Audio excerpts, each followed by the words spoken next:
Jill Growinski holds the gavel in Montpelier. The 43-year-old Speaker of the House has certainly shown her willingness to buck Vermont's popular governor, Phil Scott. He expects she may do so again in the upcoming session. The Speaker joins us now and shares her agenda this morning. Madam Speaker, welcome back to NBC5. Thanks so much. It's great to be here. Well, it's nice to have you. Are you ready? I am ready. It's time. We've been doing so much work over the summer and fall to prepare to come back into the building and gavel in on January 3rd. And so really looking forward to getting back into the building and getting to work. 10 a.m. Wednesday. You'll have opening remarks to the House chamber. What are the majority's priorities for 2024? Absolutely. It's a great question. You know, we've been on a mission to make sure that we're creating a Vermont that works for everyone and leaves no one behind. And we're going to continue to do that work that focuses on affordable housing. We know every conversation I have, in any corner of the state, housing comes up. We know we need to do more to secure affordable housing for Vermonters. We know that flood recovery is also going to be a top priority. And I think that weaved in with flood recovery is going to be work around climate resiliency. We've been doing really great work to tackle climate change in our state and build resilience. We need to continue to do that. So you're going to see some bills around renewable energy standards, around wetlands, things to help build resiliency in our state. Another priority that we'll be taking up is around workforce development. Again, we talk about the need for having a stronger workforce in our state, but we can't have the workforce without the housing. So we've done some really great work around workforce development. We want to continue to invest in critical careers, plumbers, electricians, nurses, to really help solve some of the tension that we're facing in our state with workforce. And then I think also accountability is going to be a big theme for us. You know, we've had an incredible amount of federal funds come into our state to help us through COVID and through recovery. We've created some really great programs to help Vermonters, and let's make sure that we're doing right by them and making sure that money's getting out the door the way we intended. Let me follow up on a couple of those points you made. First, on climate resiliency. You know, you're going to enter a capital city that looks different than it did back over the summer. Early in the summer. Some of the state buildings, the governor's office building, still not occupied because of the damage. Resiliency is great, but is prevention on your radar? Is there anything we can do to protect the capital city? Well, I think there are things that we can do to protect the capital city and other towns impacted by the flooding across the state.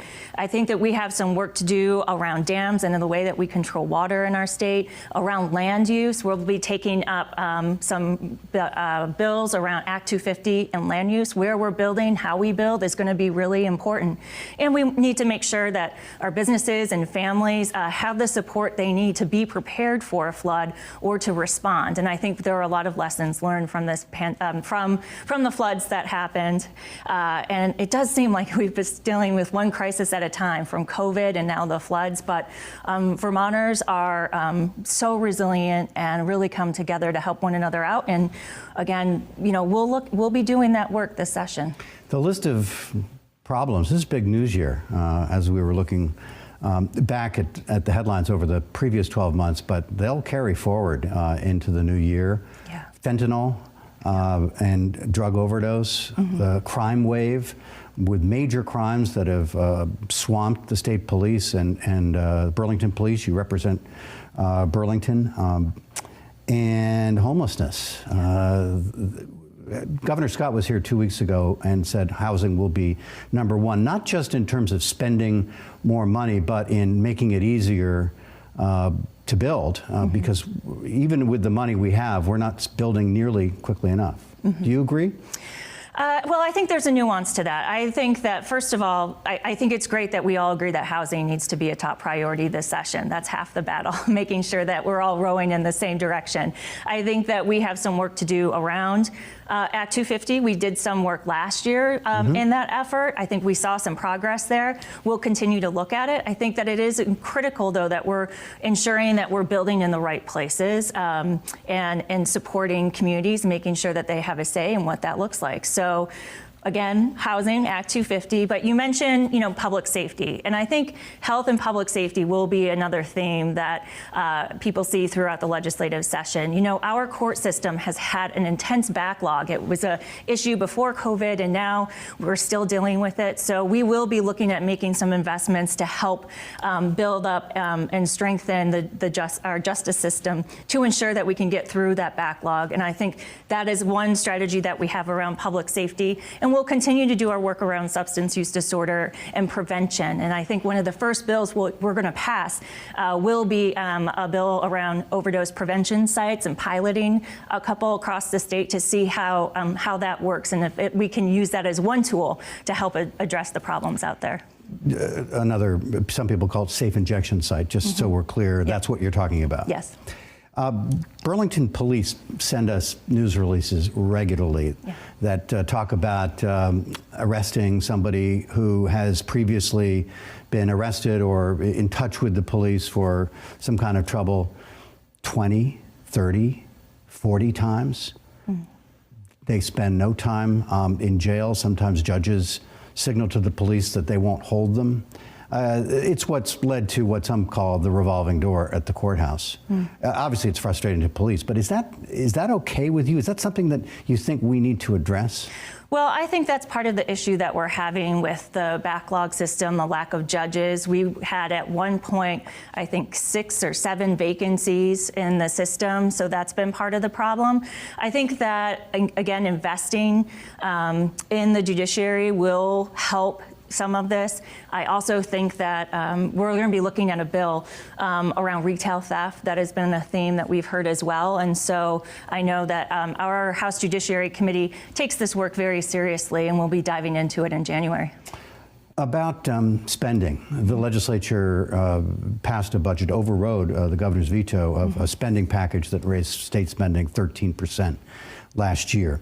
The governor, who, as I say, was here a couple of weeks ago, is very concerned that that not continue. He is going to push in his State of the State for spending restraint.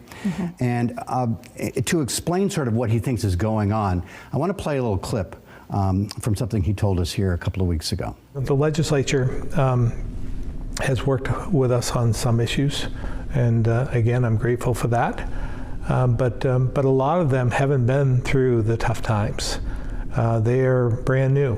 They just know the Leahy dollars that have flowed in for many, many years, and all the ARPA money and all the bipartisan infrastructure money that's rolled in, hundreds of millions of dollars. That's all they know. Well, that's come to a stop. We have to get back to reality. What do you say to that? Does the legislature get it? Well, I would say not only the legislature gets it, we have been budgeting in a very smart and consistent way. So with the federal funds that we've been getting, thanks to the small state minimum, it's been such a game changer for us in Vermont to make these investments to help with housing and workforce and environment and community resiliency. And so we use one-time funds for one-time things. And that means that we were budgeting in a thoughtful way, and we will continue to do that this upcoming session. One of the things that we're keeping a close eye on is revenue and how our economic outlook is going. And we are coming back to our regular budgeting sort of starting point better than it was before the pandemic. So I would say that while there's some things that we need to keep a close eye on and be concerned and thoughtful about, we're also starting in a better spot. And so I think in regards to new members, I think what's just really important is that we are taking the concerns and feedback from communities across the state, from the Kingdom to Bennington to Windham to Chittenden County, to understand what our priorities are. And I think that there are a lot of shared priorities for the session. The tax commissioner has projected a nearly 20% spike in property tax bills for the coming year to fund K-12 education. Is that okay with you? Well, I just want to be clear for everyone that this is a starting point for the conversation. So I know it made a big splash and that number sounds very big and scary. I want to remind people that we have a whole long and thorough process through the legislative session to look at that number, and we typically do bring it down in alignment and look for other ways to help families stay ahead.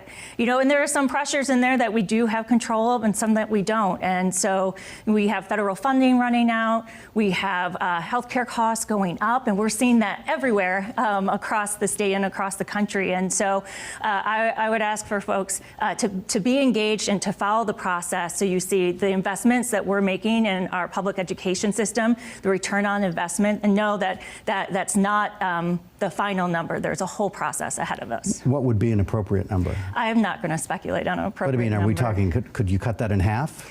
Every year it's a different percentage, but I think that we shouldn't be just picking a number. I think it really needs to come from data and testimony to land on that right number. We are going to have the child care law that was passed last year is going to take effect. We're going to see a payroll tax in the middle of this upcoming year. Have you essentially given up hope that the legislature will pass paid family leave? Well, first, I just want to say, this child care bill was epic for Vermonters across the state. I had the opportunity to visit a new child care facility opening up because of this bill. And so to see something that we've been talking about and planning for so long to become a reality and walk through the halls and meet the teachers was pretty special. And I think it's going to make a huge difference for our families and for our businesses across the state. As for paid family leave, that is another policy that I know is very popular and there's support for. I think it needs more time, and I know I can't speak for the Senate because they have the bill now, but I know that's something we'll continue to work on. Will you make any changes to committee leadership? There will be no changes. Will this be a normal session for those who haven't been to the State House since before the pandemic? Is it back to normal now? Yeah, it's slowly, I don't think there's going to be the old normal anymore. We are continuing to look at how we can make the building more accessible for Vermonters and have more meeting space. And so while committee rooms aren't back to where they typically were before COVID, we know that there's a need to renovate the building and make it more accessible and have more meeting space. So there's actually going to be a public engagement process around what that looks like and what people want the building to look like. So stay tuned for that. House Speaker Jill Krowinski, thanks very much for stopping by. Happy New Year to you. Happy New Year to you. Thank you. The 2024 session begins Wednesday. The governor's State of the State address to a joint session follows Thursday afternoon. NBC5 News will have live coverage.